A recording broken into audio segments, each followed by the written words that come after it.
Much love, and I'm Wayne Johnson with Doc and Queen Ministries, also the author of the book entitled Every Child Deserves a Father. Got a short lesson, I believe, for you this evening, and I'm going to come from First Peter chapter 4, verse 8, and it reads, "Most important of all, continue to show deep love for each other. For love covers a multitude of sins." Want to share with you because it has hit my spirit that as I have been pondering, thinking on this journey, especially for those who are standing, you will go through many things as you are standing. One of the things that I thought about as I spend time with the Lord, He shared with me on today is that you also have to understand as standards that you are always ahead of your prodigal spouse. And that's because you was the one wanting to stay together and they in a sense wasn't. So you're ahead of them because you had to turn to the Lord earlier. They will. And you have to keep in remembrance that you are going to be ahead of them. And sometimes as you wait, that can be difficult because you get back those feelings of being selfish for yourself. And this journey is difficult. So it is a spiritual, physical, mental, psychological. It's a little bit of everything. But you have to allow the spirit part to work the most. And that can be difficult because one, that is something we probably haven't tapped into as much. And then another, once we learn it, and then we still have to be patient, and as time is going on, we fall back into ourself, and we can get a little selfish, even though there are times that you're going to need to be a little selfish.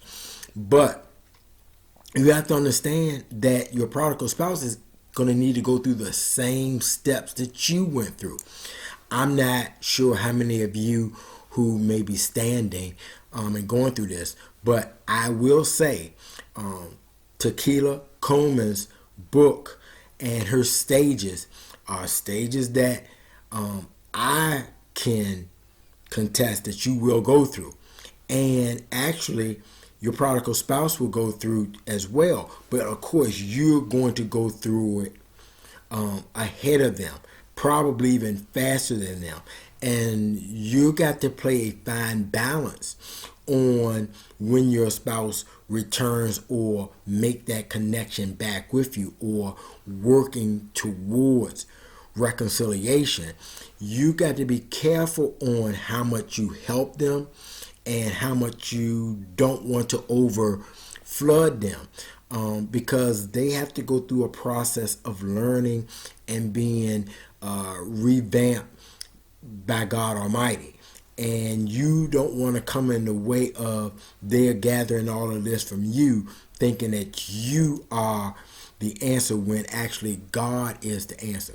And I say all of this to say, I learned that as I'm being patient, that I must understand that they go through these steps too. And it's easy to forget that because since you've made it, you want them to hurry up and make it through because you want what you want when you want it.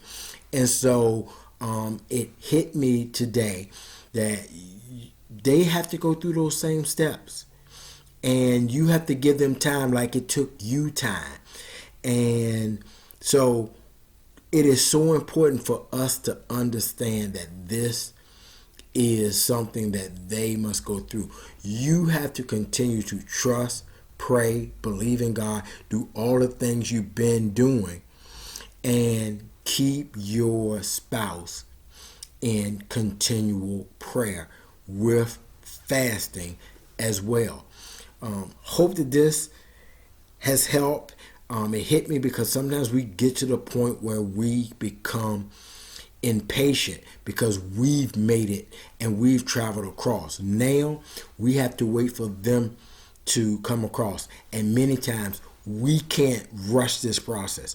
We can't pull them through. We have to allow them to go through the process just like we did. Much love. God bless. Take care. And I will talk with you soon.